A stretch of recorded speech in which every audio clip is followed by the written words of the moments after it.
Hello everyone, welcome back to Salarin KH. Today we are going to study past continuous. And in this lesson, we learn definition, we learn form, spelling and uses of past continuous. បាទសួស្តីបងប្អូនទាំងអស់គ្នាថ្ងៃនេះគឺយើងរៀន grammar បន្តពីថ្ងៃមុនគឺតកតងនឹង past continuous ឥឡូវយើងទៅតែម្ដងអញ្ចឹងមេរៀនចំណុចដំបូងនេះគឺយើងនិយាយអំពី definition និយមន័យអញ្ចឹងនៅក្នុងមេរៀនយើងគេបានបញ្ជាក់ថា past continuous ឬមួយក៏ past progressive បាទដូចគ្នាណាបាទ past continuous is used to talk about the activity which was happening in the past មានន័យថា past continuous ហ្នឹងគឺជាបាទគឺត្រូវបានគេប្រើប្រាស់ដើម្បីនិយាយអំពីសកម្មភាពដែលកំពុងកើតឡើងនៅក្នុងអតីតកាលមានន័យថាវាគឺជាសកម្មភាពមួយដែលនៅក្នុងអតីតកាលដូច past simple ដែរប៉ុន្តែនៅក្នុងអតីតកាលហ្នឹងគឺជាសកម្មភាពដែលកំពុងកើតវាជាអតីតកាលប៉ុន្តែវាកំពុងកើតនៅក្នុងអតីតកាលឧទាហរណ៍ថា I was watching TV at 9 o'clock last night ខ្ញុំកំពុងតែមើលទូរទស្សន៍នៅម៉ោង 9 កាលពីយប់មិញអញ្ចឹងមានន័យថាកាលពីយប់មិញហ្នឹងគឺនៅម៉ោង 9 គឺយើងកំពុងតែមើលទូរទស្សន៍គឺកំពុងមើលនៅយប់មិញអញ្ចឹងណាបើ present simple present continuous វិញគឺកំពុងកើតឡើងឥឡូវហ្នឹងពេលហ្នឹងប៉ុន្តែ past continuous គឺកំពុងកើតដែរប៉ុន្តែកំពុងកើតនៅក្នុងអតីតកាលបាទអញ្ចឹងពាក្យថា past continuous សំដៅទៅលើសកម្មភាពមួយដែលវាកំពុងកើតបាទគឺវាកំពុងកើតប៉ុន្តែកំពុងកើតនៅក្នុងអតីតកាលឥឡូវយើងមើលឧទាហរណ៍ផ្សេងទៀតដូចជា I was watching TV when it rained ខ្ញុំកំពុងតែមើលទូរទស្សន៍ស្រាប់តែមេឃភ្លៀងបាទអញ្ចឹងយើងកំពុងតែមើលសុកមេឃភ្លៀងបាទអញ្ចឹងមេឃភ្លៀងនេះគឺភ្លៀងក្នុងអតីតកាលដែរហើយយើងកំពុងមើលក្នុងអតីតកាលយើងកំពុងមើលមេឃភ្លៀងរូមកបាទគឺជាសកម្មភាពមួយដែលកើតឡើងនៅក្នុងអតីតកាលហើយវាកំពុងតែកើតឡើងនៅក្នុងអតីតកាលនឹងឯង This time last year they were traveling to Siem Reap ពេលនេះឆ្នាំមុនពេលហ្នឹងឥឡូវហ្នឹងប៉ុន្តែពីឆ្នាំមុនបាទពេលនេះឆ្នាំមុនពួកគេកំពុងតែធ្វើដំណើរទៅសៀមរាបអញ្ចឹងបើថាពួកគេកំពុងតែធ្វើដំណើរគឺតាំងពីឆ្នាំមុនប៉ុន្តែពេលហ្នឹងបាទគឺជាសកម្មភាពមួយដែលកំពុងកើតឡើងដែរប៉ុន្តែកំពុងកើតឡើងនៅក្នុងអតីតកាល She was going out at 8 o'clock this morning នាងបានកំពុងតែចេញទៅក្រៅនៅម៉ោង 8 គត់ព្រឹកមិញអញ្ចឹងព្រឹកមិញគឺជារឿងរ៉ាវដែលកើតឡើងរួចហើយនាងកំពុងតែចេញទៅក្រៅនៅម៉ោង 8 ហ្នឹងបាទមានថាគឺជាសកម្មភាពមួយដែលកំពុងតែកើតឡើងនៅក្នុងអតីតកាល While my dad was talking on the phone my mom was making breakfast គណៈពេលដែលឪពុករបស់ខ្ញុំកំពុងតែនិយាយតាមទូរស័ព្ទម្ដាយខ្ញុំកំពុងតែចម្អិនអាហារពេលព្រឹកអញ្ចឹងកំពុងតែនិយាយទូរស័ព្ទនឹងកំពុងតែចម្អិនអាហារពេលព្រឹកហ្នឹងគឺរួចហើយគឺនៅក្នុងអតីតកាលប៉ុន្តែយើងគ្រាន់តែចង់បំផុសថាសកម្មភាពហ្នឹងគឺកំពុងកើតឡើងមានថាឪពុកយើងកំពុងតែនិយាយទូរស័ព្ទឯម៉ែយើងកំពុងតែចម្អិនអាហារពេលព្រឹកប៉ុន្តែយើងចង់បង្ហាញអំពីអតីតកាលកំពុងកើតឡើងនៅក្នុងអតីតកាលអញ្ចឹងយើងមកមើលសង្កេតមើលអំពីទម្រង់របស់វាយើងឃើញថានៅក្នុង past continuous ហ្នឹងគឺគេតែងតែប្រើប្រាស់ជាមួយនឹង was ហើយបូកជាមួយនឹង verb ing បាទ verb បូកជាមួយនឹង verb ing អញ្ចឹងមានន័យថាវាស្រដៀងគ្នាទៅនឹង present continuous ដែរ present continuous យើងយកកាលពីមេរៀនមុនយើងយក is am are បូកជាមួយនឹង verb ing ដល់ពេលនេះគឺយើងយក was និង were បូកមួយ verb ing ដោយសារតែ was និង were ហ្នឹងវាគឺជាទម្រង់អតីតកាលរបស់ is am are ដោយកាលពីមេរៀន past simple ដែលយើងបានរៀនរួច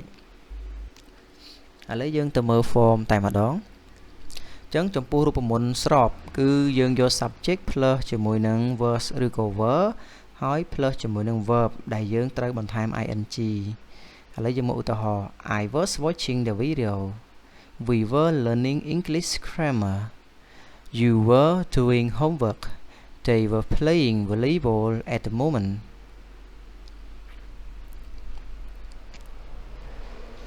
he was living in Cambodia this year. She was stopping over there. It was eating grasses. ចឹងមានន័យថាI ប្រើជាមួយនឹង was we you they ប្រើជាមួយនឹង verb he she it ប្រើជាមួយនឹង verbs បាទហ្នឹងគឺយើងរៀនមេរៀន past simple យើងបានដឹងហើយថា a ដូរទៅ verb អញ្ចឹងហើយបានជា we you they ប្រើជាមួយនឹង verb ហ្នឹងឯងដល់ពេល is ហើយនឹង am ដូរទៅ verbs ជាអតីតកាលអញ្ចឹងបានជា I he she it ប្រើជាមួយ verb ហ្នឹងឯងហើយដើម្បីបង្កើតទៅជាប្រយោគប្រយោគសំណួរគឺយើងលើក verb ហ្នឹងមកមុខបាទអញ្ចឹងយើងបាន verb plus subject វិញគឺយើងត្រឡប់បាទ verb plus subject ហើយ plus verb ing វិញដល់ពេលចម្លើយគឺដូចគ្នានឹង do the អីដូចគ្នាទេគឺ yes អញ្ចឹងកាលណាគេឆ្លើយដោយបាទ yes subject បូក verb បាទនេះយើងត្រូវដាក់ verb ទៀត subject បូក verb បាទបើ no subject បូក wasn't ឬមួយក៏ weren't បាទនេះខ្ញុំបានថែម verb ហើយអញ្ចឹងបើសិនបើ yes គឺ yes បូកជាមួយនឹង subject បូកមួយ was ឬមួយក៏បូកមួយ were ទៅតាមប្រធានរបស់វាបើ no គឺ subject បូកជាមួយ wasn't ពាក្យនេះពេលដែលយើងសេកាត់យើងអានថា wasn't អានេះយើងអានថា weren't បាទអញ្ចឹងយើងមកឧទាហរណ៍ថា were you sleeping when I called you last night តើអ្នកកំពុងតែដេកមែនទេពេលដែលខ្ញុំបានទេទៅអ្នកយកមិញអញ្ចឹងបើយើងដេកយើងថា yes I am sorry yes I was បាទដោយសារតែគេសួរដោយ was were យើងត្រូវឆ្លើយដោយ was were វិញ I ប្រើជាមួយនឹង was yes I was បើយើងអត់បានដេកទេយើងថា no I wasn't បាទគឺបែបហ្នឹងឯងអញ្ចឹងយើងចំណាំគឺ was not ស្មើនឹងពាក្យថា wasn't were not ស្មើនឹងពាក្យថា weren't រីឯប្រយោគបដិសេធវិញគឺយើងយក was ឬ were បូកជាមួយនឹង not បាទឧទាហរណ៍ថា I wasn't watching TV at 8 o'clock last night. They were not playing football while it was raining. My dad was not having dinner while you were leaving. បាទអញ្ចឹងប្រយោគខាងលើនេះបើសិនបើបងប្អូនអត់ទាន់សេះចេះយើងអាចទៅសេវាចូលក្នុងសភៅហើយរៀនអានបាទអញ្ចឹងយើងប្រើថាខ្ញុំមិនបានកំពុងតែដេកទេនៅម៉ោង 8 គត់យប់មិញនោះពួកគេមិនបានកំពុងតែលេងបាល់ទាត់ទេគណៈពេលដែលមេឃកំពុងតែភ្លៀងនោះឪពុករបស់ខ្ញុំមិនបានកំពុងតែញ៉ាំអាហារពេលល្ងាចនោះទេគណៈពេលដែលអ្នកកំពុងតែចាក់ចែងនោះហើយយើងអាចយកវាទៅបង្កើតទៅជា WA question ដែលយើងបង្កើតជាប្រយោគសំណួរជាមួយនឹង what where when why បាទអីហ្នឹងឧទាហរណ៍ថា hey what យើងដាក់ what ហ្នឹង what where when យើងដាក់ពីមុខប្រយោគសំណួរបាទ What were you doing when I called you តើអ្នកកំពុងតែធ្វើអ្វីពេលខ្ញុំបានទេតើអ្នក Sorry I was taking a shower at that moment សំទោសខ្ញុំកំពុងតែងូតទឹកនៅគណៈពេលនោះ So I didn't hear the ring ដូច្នេះហើយខ្ញុំមិនបានស្ដាប់ឮសំឡេងរោនោះទេ That's okay then បាទមិនអីនោះទេអញ្ចឹងនោះបាទអូខេឥឡូវយើងចូលមកដល់ spelling គឺការបន្ថែម ing ហើយការបន្ថែម ing ហ្នឹងគឺវាដូចគ្នាទៅនឹងការបន្ថែម ing នៅក្នុង present continuous ដែរបាទដូចគ្នាទេបាទអញ្ចឹងឥឡូវយើងមកមើលជាការរំលឹកឡើងវិញបាទអញ្ចឹងទី1ដើម្បីយើងបន្ថែម ing ទៅលើកិរិយាសព្ទបានគឺយើងបន្ថែមវាយកតែម្ដងដូចជា eat ទៅ eating walk ទៅ walking ប៉ុន្តែបើកិរិយាសព្ទនឹងបញ្ចប់ដោយអក្សរ e យើងត្រូវលុប e ចោលសិនអញ្ចឹងទៅជា live living hike hiking អញ្ចឹងយើងលុប e ចោលតែបើវាមាន e ដល់ទៅ2បាទដូច agree វាមាន e 2អញ្ចឹងយើងអត់លុបទេបើយើងថែម ing យកតែម្ដងហើយមួយទៀតប្រសិនបើកិរិយាសព្ទនោះមានតែមួយព្យាង្គដូចជា get ដូចជា plane វាមានតែដូចជា plan get និង plan វាមានតែមួយព្យាង្គហើយវាសរសេរបញ្ចប់ដោយស្រៈមួយនិងព្យញ្ជនៈមួយស្រៈមួយនិងព្យញ្ជនៈមួយយើងដឹងហើយថាស្រៈមាន5មាន a e i o u អញ្ចឹងកាលណាបើសិនបើវាបញ្ចប់ដោយស្រៈមួយបូកនឹងព្យញ្ជនៈមួយយើងត្រូវត្រួតព្យញ្ជនៈខាងចុងមួយទៀតហើយទើបយើងបន្ថែម ing អញ្ចឹងទៅជា get getting plan planning ក៏ប៉ុន្តែពាក្យ mid វាបញ្ចប់ដោយស្រៈដល់ទៅ2ដូចពាក្យ mid ដូចពាក្យ cook អីហ្នឹងអញ្ចឹងយើងអត់ត្រួតទេយើងបន្ថែម ing យកតែម្ដងប្រសិនបើកិរិយាសព្ទនោះបញ្ចប់ដោយ ie បាទបញ្ចប់ដោយអក្សរ i និងអក្សរ e យើងត្រូវបដូរ IE ទៅជា Y សិនរួចហើយបានយើងបន្ថែម ING ដូចជា dying lying tying បាទរីឯពាក្យពីរនេះយើងត្រូវចំណាំវាគឺជាពាក្យបែបអាមេរិកនិងអង់គ្លេសបាទអញ្ចឹងបើសិនបើដូចពាក្យ Marvel ប្រសិនបើបែបអាមេរិកគេបន្ថែម ing យកតែម្ដងតែបែបចក្រភពអង់គ្លេសគឺយើងត្រួត l មួយទៀតសិនទៅយើងបន្ថែម ing អាហ្នឹងយើងចំណាំតែម្ដងពាក្យ model ក៏យ៉ាងដែរប្រសិនបើអាមេរិកគឺ modeling យើងថែម ing យកតែបើជាបែបចក្រភពអង់គ្លេសគឺយើងថែម l មួយទៀតទើបយើងបន្ថែម ing ជាក្រោយ